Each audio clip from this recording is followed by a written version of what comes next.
de nuestras plataformas Gilbert y Más. Entre a gilbertymás.com, entre a gilbertymás.media y ahí estará comunicado con nosotros a través de nuestras redes sociales. Entre también a la caja de los comentarios, que vamos a hablar largo y tendido de derecho con Valentín Medrano, mi hermano Valentín Medrano. Caramba, yo tengo que aplaudirte a ti aquí. Gracias, claro, bienvenido al edificio blanco. A ti porque me gusta el concepto. ¿Te gusta el concepto? Sí. Bienvenido, hermano. Tengo que aplaudirte. Claro, muchas gracias. Este esfuerzo va a ser bien remunerado. Que Dios te oiga, Valentín. O recompensado. Sí, correcto. Valentín, vamos a entrar en materia inmediatamente. Gracias. Hay un tema que ustedes, lo que saben de derecho, lo manejan a la perfección, y se trata de lo que ha ocurrido con el tema de la discoteca Jet Set y lo que viene ahora, la parte penal, la parte civil. ¿Qué puede ocurrir en lo adelante, Valentín, y los propietarios de esta discoteca? Bueno, mira, es interesante lo que tú dices. Sí. La parte penal, la parte civil. En algún momento, muy probablemente, se decida por una o por otra. Ok, explícanos. Tú sabes que en el derecho hay lo que se llama electa una vía. Electa una vía. Tú eliges la vía por la que, ante una situación que puede ser dilucidado o conocido en el ámbito del derecho civil y en el ámbito del derecho penal, Ajá. tú podrías escoger entre una vía y otra. ¿Quién lo escoge? Las víctimas. Las víctimas, ok. Sí, pero... Para que la gente esté clara. Pero ante una cantidad tan inmensa de víctimas, podría darse un escenario donde, valga la redundancia, esos dos escenarios estén dándose, como tú dices. Uh-huh. Pero todo dependerá de quiénes sean los abogados de esas víctimas, porque en el derecho penal, a diferencia del derecho civil, nosotros tenemos muchas reglas y muchos límites legales. Esos límites legales son insubsanables, insubornables, infranqueables. Hay que aplicar la ley. Hay que aplicarlo. Por ejemplo, en el derecho procesal penal nosotros tenemos una figura jurídica que tú conoces, que es la extinción por el vencimiento del plazo máximo del proceso. Eso no existe en el derecho civil. No. Y por vía de consecuencia, tú puedes pensar que el derecho penal es más rápido que el derecho civil, y es así. Pero en términos de cuantificación de daño, el derecho civil es un derecho más certero para esos fines. Correcto. Cuando tú cuantificas... Largo, pero se cumple. Y la cuantía es mucho mayor. Tú ves que hay mucha gente que, ante la existencia de tipos penales que tienen esa característica de ordinario, como son los delitos de viabilidad, delito de tránsito, la gente por lo regular va al derecho penal simplemente a tomar las actas y la determinación de la ocurrencia del hecho, pero los daños lo procura a través del derecho civil. Exactamente, porque el derecho civil, como te dije... Para que la gente entienda, entonces, remuneración. La remuneración es mayor. Pero, mira, en este caso, y yo sé que es tu sentir, tu situación y la del pueblo dominicano en términos general, uno irse directo al ámbito de la aplicación de la norma y al análisis del derecho, no es tan cortés para la situación en la que nosotros nos encontramos, porque uno no puede abstraerse del dolor. Yo sé que tú estás dolido porque tú eres una persona sensible. Y pasamos ahí mucho tiempo con el tema después que se derrumbó todo eso, haciendo el trabajo. Haciendo el trabajo y sufriendo. Sí, padeciendo. Correcto. Es decir, mira, cuando hablo, por ejemplo, de la creatividad de los abogados en materia civil, fíjate eso que tú estás diciendo. Tú eres una víctima. Exacto. Tú dirás, pero yo puedo eso desde el punto de vista pecuniario, yo lo puedo exigir. Tú has sufrido un daño. Claro que sí. Psicológico, emocional.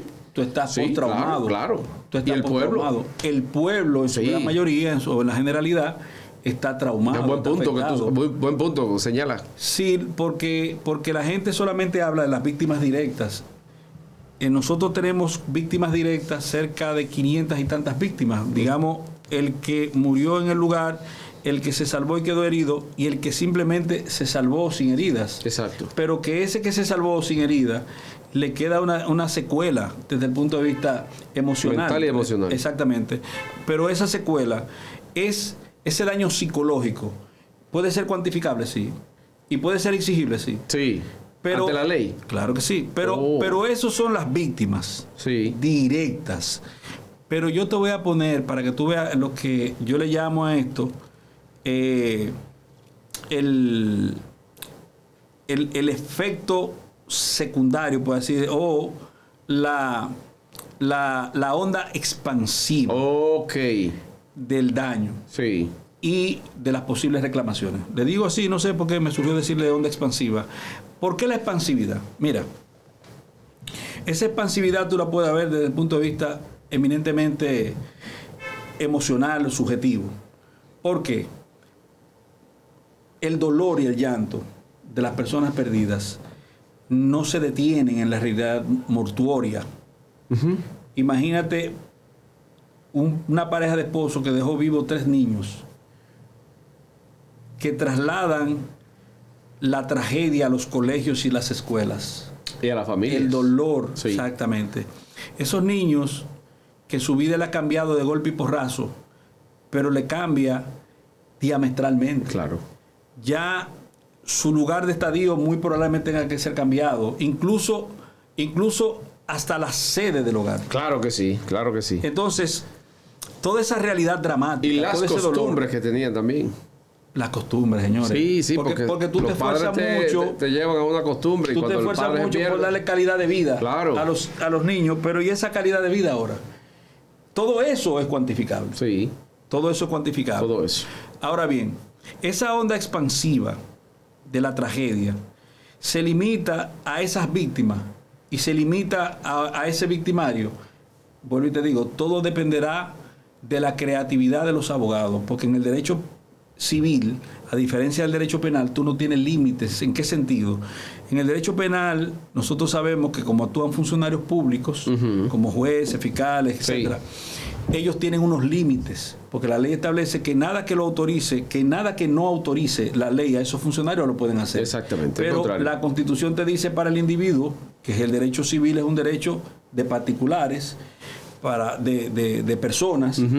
Para esas personas, la Constitución dice que nada que no le esté prohibido, por ley, le puede ser negado. Entonces, todo lo que la ley no le niega, le es permitido. Exactamente. Entonces, digo de la creatividad en ese sentido, ¿por qué?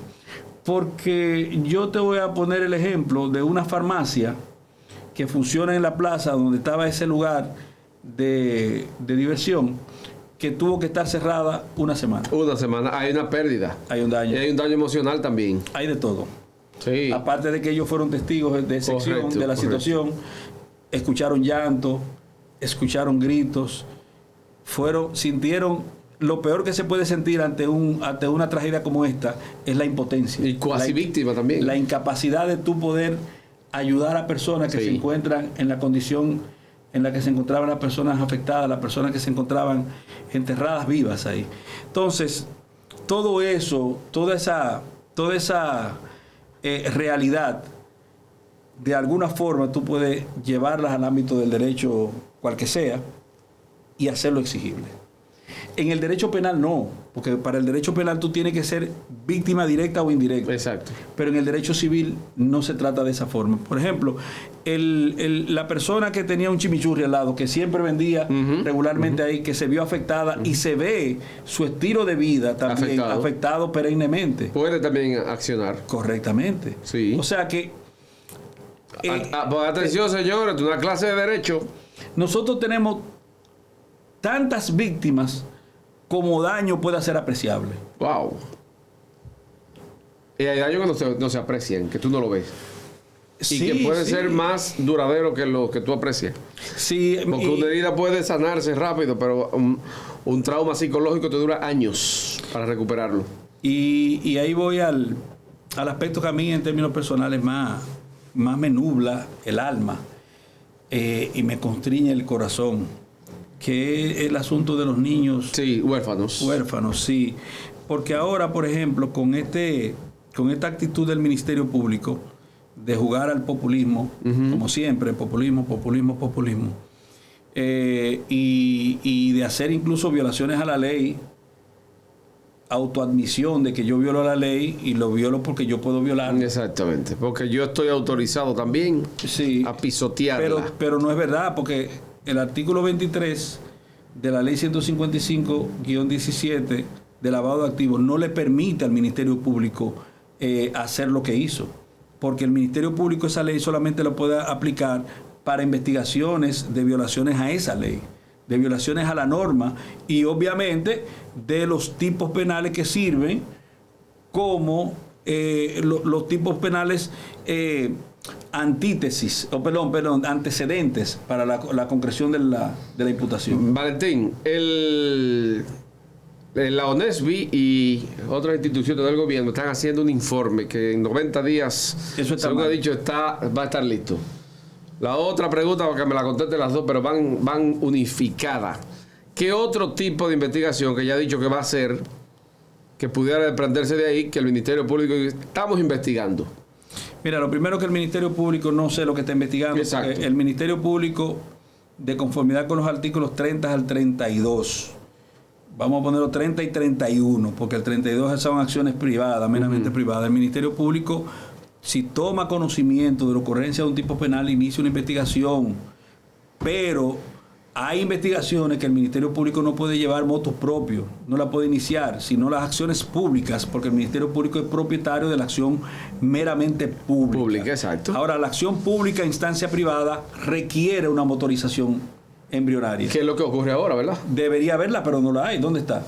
O sea, ¿quién apoderó al Ministerio Público? No la ha apoderado todavía. Entonces, el Ministerio Público, ¿qué puede investigar el Ministerio Público? El Ministerio Público, nada. Y aquí todo lo que se ha hecho mal. Todo. Bien intencionado. ¿Cómo estoy así? de acuerdo. Todo lo que se ha hecho mal. Explícanos eso. Se ha hecho bien intencionado porque tú tienes que reconocer que como ser humano es muy probable que en principio nadie quiera hacer ni política ni sacar gananciales de esta desgracia. Y que la gente que actúa de forma muy humana y de forma altruista en algunos casos.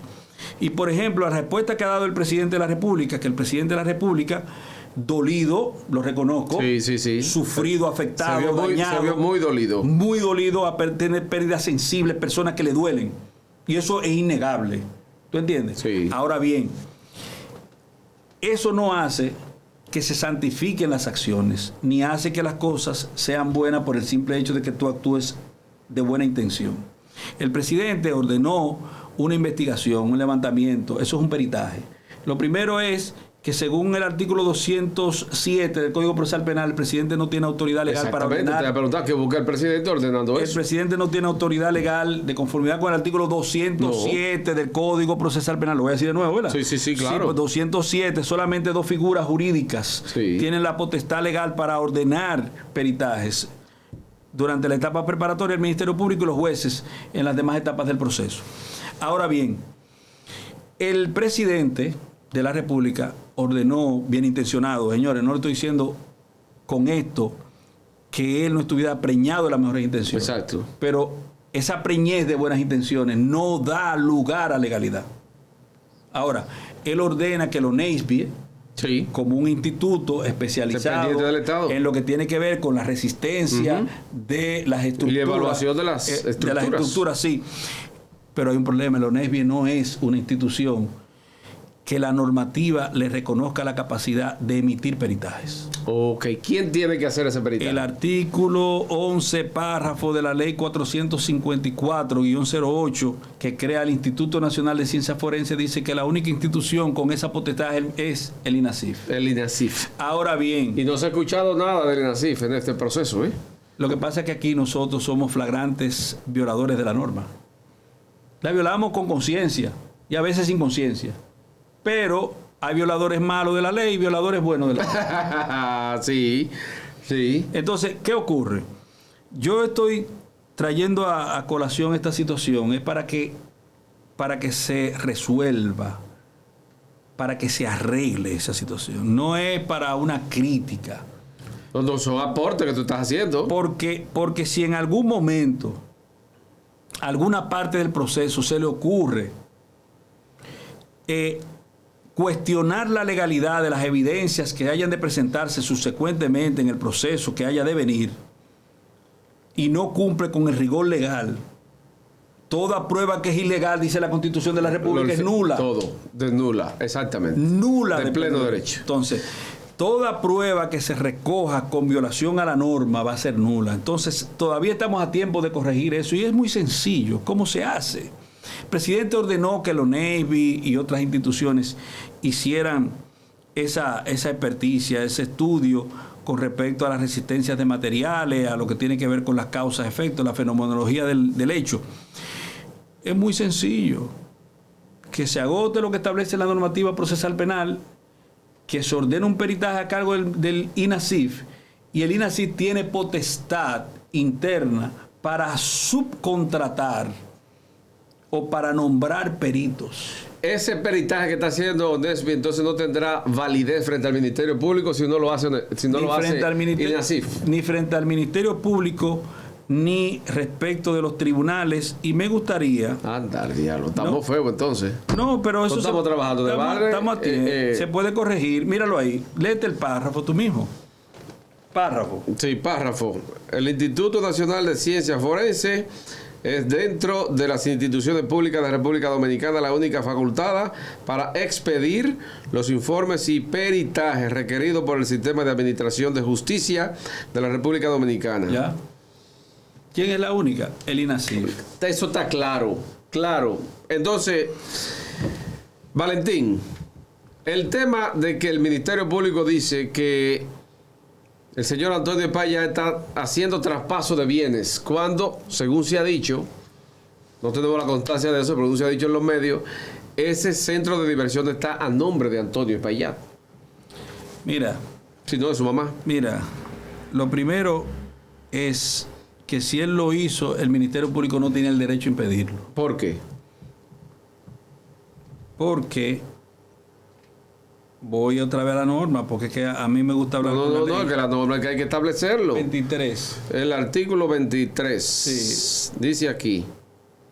Hay que buscarlo por completo. No, pero lee esa parte. La parte del 23 dice: procedencia. Al investigarse una infracción prevista en esta ley, el juez de la instrucción competente a solicitud del Ministerio Público ordenará en cualquier momento y sin necesidad de notificación ni una audiencia previa una orden de secuestro, incautación o inmovilización provisional de bienes, muebles o productos bancarios u oposición a transferencia de bienes inmuebles. Pero dilo de nuevo, la parte inicial, ¿qué lo dice? Dice, artículo 23, procedencia. Sigue. Al investigarse una infracción prevista en esta ley. Ya. Si tú no estás investigando una infracción prevista en esa ley, tú no puedes hacer eso. Y el Ministerio Público no está investigando. Oye, eso es que está claro. Entonces, oye, me está clarísimo eso. Entonces, nosotros estamos acudiendo al destape del Ministerio Público. El Ministerio Público nos dice a nosotros, a la franca, como dicen, yo soy un violador de la norma. O sea, yo violo la norma para lo que sea. Pero ¿qué busca el Ministerio Público haciendo eso? Lo importante es entender que tú no tienes justificación para hacer eso. No, eso fue una medida para hacerse ver que están trabajando. Eso fue una medida para crear distancia y relaciones públicas. Y de relaciones públicas. Tú me dirás, ¿cómo hace? Mira qué sencillo. Ajá. Durante los últimos 5 años, el Ministerio Público, en compañía de una institución creada por decreto del presidente que se llama Oficina de Abogados para la Recuperación de los bienes del Estado, ha estado trabajando en conjunto, haciendo todas las tropelías y daños posibles, violando todo lo violable y lo inviolable también. Entonces, ahora ese Ministerio Público se encuentra que ese socio, ese acompañante, ese comodín, sí, ha pasado, o la cabeza de ese a la parte contraria de un proceso, sí, que constriñe y embarga a todo el pueblo dominicano. Entonces el Ministerio Público, como un asunto de relaciones públicas para él y para quien creó esa institución por decreto, hace esta actividad manifiesta esto, se define como un violador de la ley en perjuicio presuntamente de una persona que ahora tiene como representante legal a una persona, un abogado, que era su comodín, su acompañante en las tropelías y afectaciones de la pregunta, entonces, ¿es correcta la decisión de que Jorge Luis Polanco sea el abogado de Antonio Payat? Bueno, como abogado, Jorge Luis Polanco tiene el legítimo derecho de representar a cualquier persona, y como imputado, en el caso que sea imputado, como representado, el señor Payat escoge al abogado que sea de su mayor nivel de confianza. ¿Cuál es el hándicap de Jorge Luis Polanco? Que es lo que mueve a la acción del Ministerio Público, que la gente dice que Jorge Luis Polanco, por lo regular, había sido abogado del presidente. Y del papá del presidente. Y del papá del presidente, y de una institución que creó el presidente. Exacto. Y de lo que en definitiva se creó como retórica tendente a la consecución de un proceso o un proyecto reeleccionista y que él quería ser Procurador General de la República. Bueno, muchas cosas se dicen y tenía las posibilidades. Exactamente. Entonces, por eso tuve el movimiento del Ministerio Público de poner presunta distancia.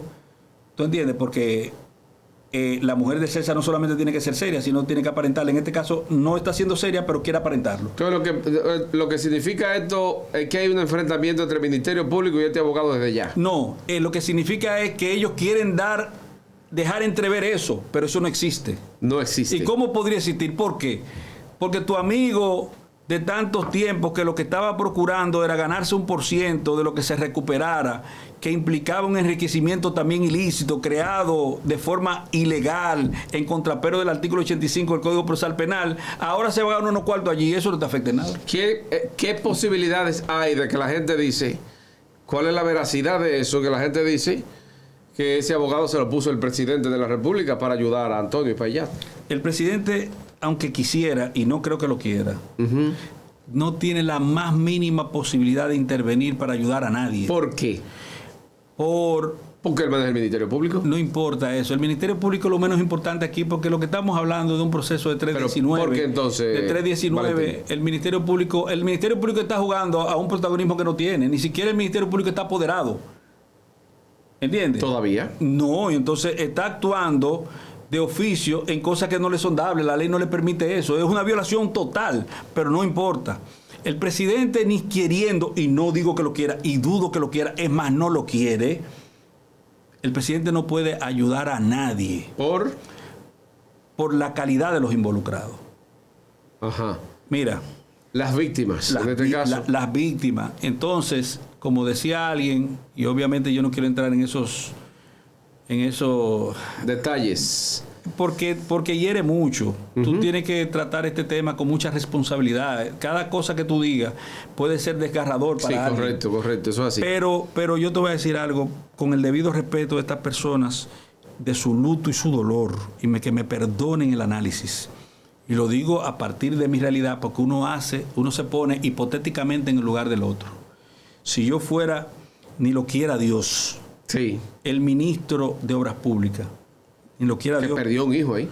¿Tú crees que hay algún tipo de manejo que te lo diga el presidente o quien sea, que te lo sugiera quien sea, en el que tú puedas acordar en contrapelo de la dignidad de tu deudo? Donde yo perdí mi hijo.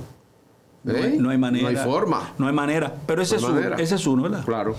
¿Tú crees que a la familia del Banco Popular, afectado, dañado, herido, con el dolor insalvable, le pueden venir con que vamos a hacer un arreglo para beneficiar a fulano de tal? No. Eso no hay manera. No hay forma. Eso no hay manera. No hay forma. No importa quién quiera. No hay forma. ¿Y quién se atreve a hacer una propuesta así? A un familiar. No importa quién quiera. Nadie se atreve. La dignidad de esos muertos está garantizada de forma tal que la única solución es una sentencia justa. Correcto. Valentín, ¿quién apodera al Ministerio Público para que inicie el proceso? ¿Quién? Cualquier persona, víctima, directa o indirecta, que tenga derechos de lo que establece el artículo 83 del Código Procesal Penal, se puede constituir en querellante y accionar ante el Ministerio Público. Ya hay varias querellas ya. Pero el Ministerio Público apoderado, eso es bueno decirlo ahora, sí. Porque ahora yo me preguntaba qué pasaba con el protagonismo, porque sí. pero ya me dieron lo que yo quería. Ajá. ¿Qué pasa con el protagonismo? El Ministerio Público apoderable en los casos de corrupción, sí, es el Ministerio Público del Distrito Nacional. No es el PECA. No es PECA. Sí. El PECA lo que puede hacer es avocación. Y la Dirección de Persecuciones lo que puede hacer es avocación. Según el artículo 53. ¿Es realmente un protagonismo? Según el artículo, sí, eso es protagonismo. Porque le corresponde a Rosalba Ramos. Eso exactamente. Eso fue buscar cámara siempre. Es al Distrito Nacional que le corresponde este proceso también. Y ese protagonismo no es lo mismo que con los otros casos de corrupción. Hace mucho bulto. Es lo mismo. Te estoy diciendo. Entiende. Mira, sí. Por ejemplo, ¿cuál fue el primer caso de presunta corrupción? El caso fue el de los militares. No, el de Alexis Medina. El de Alexis Medina. A quien le correspondía investigar ese caso era a Rosalba Ramos del Distrito Nacional. Lo asumió. Hicieron una vocación rara, violadora de la ley del artículo 53 y el artículo 54 de la ley 133-11, porque aquí nadie dice eso. Aquí nadie quiere decir la verdad. Nadie. Entonces violaron la ley, asumieron esos procesos, pero por protagonismo, tú sabes, por buscar, sí, claro, por buscar like y cosas, y por hacer esta cosa que se hizo, que trajo reelección. Entonces, ahora también, quien es apoderable de ese proceso es el Distrito Nacional. Rosalba Ramos. Sí, siempre ha sido así. Pero obviamente que si yo fuera ella, le pidiera que por favor hiciera una vocación. Una avocación. Avocación. Es decir, cuando un funcionario superior sí. asume un proceso que tiene apoderado un funcionario inferior. Ok. Entonces ellos avocación. Correcto. Entonces ellos se abocan y asumen las responsabilidades de ese proceso. Allá. Debería ser así, porque le voy a decir una cosa. Este es un caso muy engorroso, muy delicado, muy traumático. Muy delicado. Y donde lo menos que nosotros podemos esperar, y es lo que más debemos solicitar y pedir, es que no se procure buscar like ni hacer show. ¿Debió Ricardo Nieves retirarse como lo ha hecho? Es la actitud más responsable que yo he visto en los últimos años. Tú sabes que Ricardo es una persona con unas convicciones. ¿Por qué ahora? Con unas convicciones. ¿Por qué ahora? ¿Por qué en este preciso momento? Bueno, para ser objetivo. Para ser objetivo. Tú no puedes ser objetivo, por ejemplo. Tú me invitas a Sol 106.5, sí, que es del grupo de RCC Media, pero el involucrado principal en este proceso es el señor dueño de Sol. Exacto. Entonces, tú podrías ser tan objetivo como para decir todo lo que tú quieras en sus medios. Si lo dices, si lo dices de forma responsable, de todas formas es una manera de saherir innecesariamente. ¿Me entiendes? Supongamos, ¿verdad? Sí. Pero para bien o para mal también, porque te voy a decir una cosa. Las cosas que hayan de favorecer a una persona, tú tienes que asumirlas de forma responsable, porque esto no es un asunto ni de venganza ni de odio, sino de justicia. Esto no es querer que maten gente. Correcto. Ya lamentablemente mucha sangre hay derramada. Mucha sangre y mucho dolor. Claro. Pero ese dolor tiene que ser canalizado a la procura de un revanchismo, de una venganza, de un ojo por ojo. Valentín, finalmente, ¿hay póliza que pueda soportar las demandas civiles en este caso? No, las pólizas se agotarían todas. Pero recuérdate que después de la póliza, tú persigues el patrimonio de la persona que sea... Evidentemente responsable. Que sea responsable, pero también recuérdate que tú tienes dentro del derecho civil la posibilidad del levantamiento del velo corporativo tendente a la consecución de establecer cuáles son los montos reales patrimoniales para perseguirlo del todo. Exacto, y que eso sea la remuneración del pago. Así es. Dios mío, mamacita, esto va para largo. Sí, hermano, muchas gracias. Grato, no. Gracias a ti. Valentín Medrano, te vieron cátedra de Derecho. Mucha gente no conocía algunos aspectos importantes, trascendentes sobre esto ocurrido en la discoteca Jet Set. Siga con el edificio blanco, continuamos.